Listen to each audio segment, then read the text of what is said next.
You are here, moving in our midst. I worship you, I worship you. 'Cause you are here, working in this place. I worship you, and I worship you. 'Cause you are here, moving in our midst. I worship you, I worship you. You are here, working in this place. I worship you, I worship you.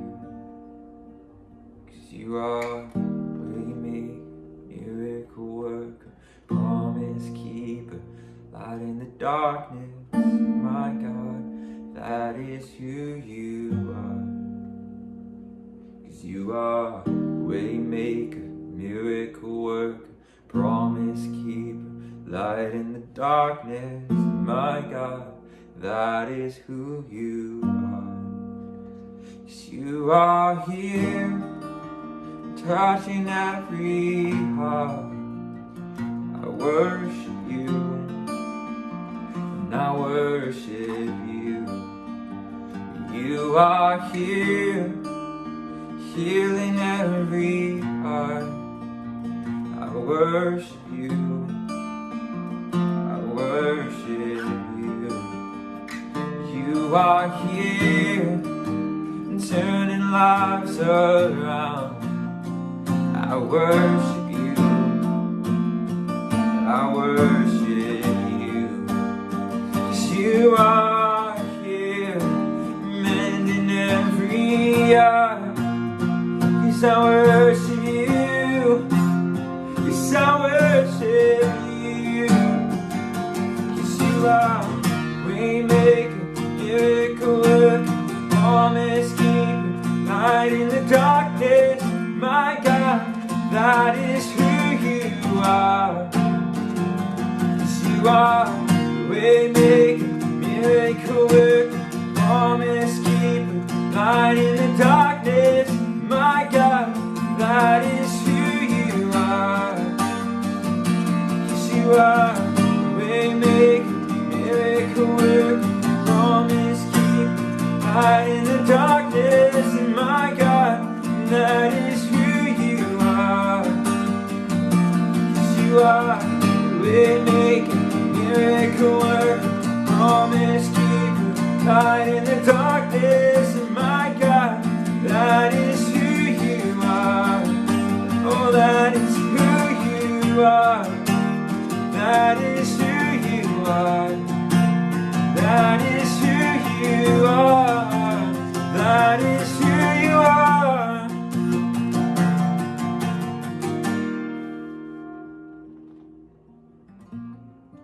Oh, it's who you are. We worship you. See it, you're working. Even when I don't feel it, you're working. You never stop, you never stop working. You never stop, you never stop. Even when I don't see it, you're working. Even when I don't feel it, you're working. You never stop, you never stop working. You never stop. 'Cause even when I don't see it, you're working. Even when I don't feel it, you're working. You never stop, you never stop working. You never stop, you never stop working. 'Cause even when I don't see it, you're working. Even when I don't feel it, you're working. You never stop, you never stop working. You never stop, you never stop.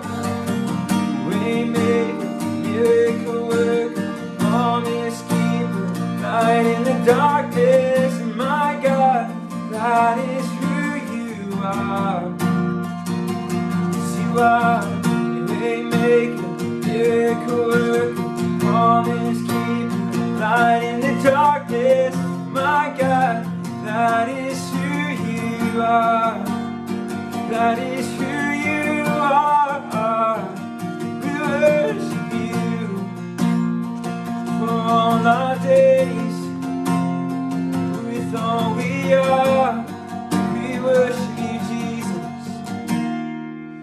worship you, Jesus.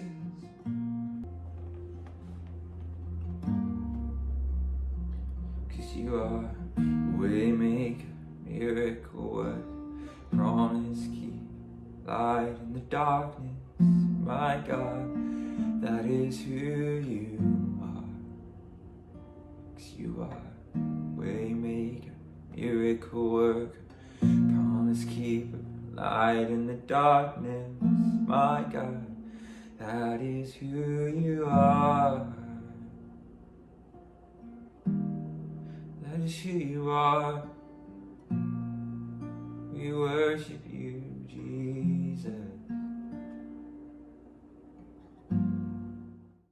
Hey, good morning, Gold Creek. Another edition, another devotion in the morning.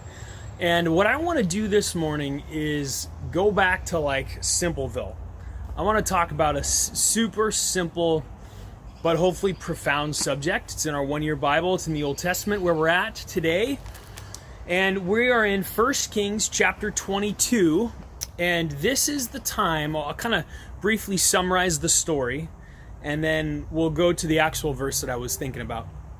This is the moment where King Jehoshaphat is asking all of the priests, should I go to war? He's trying to get advice, be advised from these priests who represent God, and then also another king and his priests that were not of God. And so what happened was this priest, all the other priests of this other king, they're saying, oh, go, go, go. The Lord is with you. Go, you're gonna gore your enemies. And then they heard about one prophet that truly represented God. And he goes and he says, go get Micah, is his name. Go get him, and I need to hear from Micah, this prophet. So it says, meanwhile, the messenger who went to get Micah said to him, and this is the guy who was representing all the other false prophets. He tells us to Micah, look, the prophets are promising victory for the king. Be sure you agree with them and promise success. So he's kind of greasing the skids here, telling Micah, the prophet of God, that he's supposed to also say, this guy's got to go to war. But Micah said something really important. This is where I want to land. Verse 14, Micah replied, as surely as the Lord lives, I will say only what the Lord tells me to say. As surely as the Lord lives, I will say only what the Lord tells me to say. Now, where I'm going about this and that verse specifically is integrity. The only commodity that is universal all around the world, the most valuable commodity all around the world, is integrity. In fact, for years and years and years, as I've read my Bible, I've naturally circled and highlighted the word integrity. For whatever reason, it's drawn to me, and I think it's because integrity is really important to me. It's important that the people that I hang out with closely have high integrity, because I value that so much. And integrity is this: you say what you're going to do, and you do what you say. You're honest in everything you do, and you never do a shortcut. You never say what you think other people need to say to get something out of the deal, or because you want to appease the crowds. I think this is the greatest thing that we can offer this world, is integrity. And here's Micah. He's being pressured to say the one thing that everybody wants to hear. He's being pressured, probably on his life, to say that this king should go to war. But he said, I will only say what God tells me to say. And I love that. That he is not influenced or directed to do anything else except by God. And that's integrity. Integrity is not doing what somebody else did. Integrity is really doing the right thing, and that's defined by God, I believe, in the Bible. If you want to know what the truth is, we look into the Bible. And so my question for you, real simple and practical, How does your integrity tank look today? Is your tank filled because you're actively living a life of integrity? Or have you dumped your tank doing and saying things that you thought you would do that you never did, or because you were scared of what the repercussions were, and because of that you dumped your integrity tank and now nobody can trust you? You see, I think the greatest thing that we can offer our world is to be people of integrity. So what that looks like is when you're at your job, you work hard. You work hard, you don't cut corners, you don't show up late, you don't leave early. You are quick to give other people encouragement and praise publicly. If you have to correct somebody, you do it privately. When you are having to stand up for what's right, you do it because you know it is what's right. These are like the important things that we have to do to really define how the church was meant to be in the world, that we're supposed to be a light in the darkness, a light to the shining world. And so how we live our lives by the truth, by not shying away from the truth, that is integrity. The New Testament says, let your yes be yes and your no be no.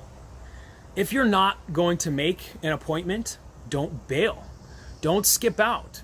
Don't make an excuse, or don't commit if you're not going to get there. It's better for your yes to be yes or your no to be no. To call them up and say, you know what? I own this. I double booked myself and I'm not going to make it. Can I reschedule and I'll buy you coffee next time? You are owning your peace. This is integrity. This is this commodity that everybody wants, yet not everybody has. This is the commodity that will change the world. This is the commodity that allows us to buy multi-million-dollar businesses. If you are a person of high integrity, there's value that comes with that.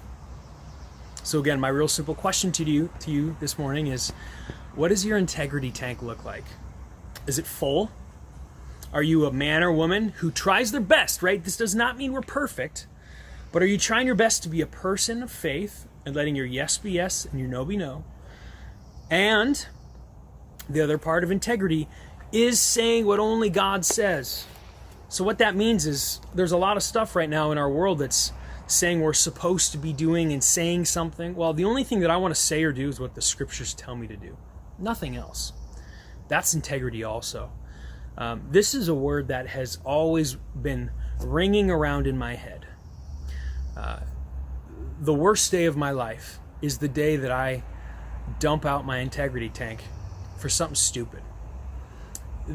I think the easiest way to fix a bad day of integrity is to quickly own it.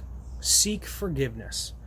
Go to the person, whether it's a family member, your child, a coworker, a friend, a family member, and say, you know what, I am sorry. I was dishonest, or I didn't make this deadline. It is my bad. I take responsibility. But you know what? I'm going to fix it.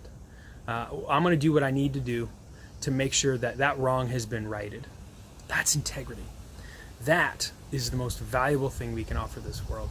Simple, hopefully profound for you guys today. Be people of integrity this weekend. Be people of integrity next week. If you have never been beforehand, today's a great day to start over and to start fresh. Say, Lord, I need you. I want to be a person of faith and a person of integrity. Help me to live that way. Be blessed, you guys. Have a great weekend.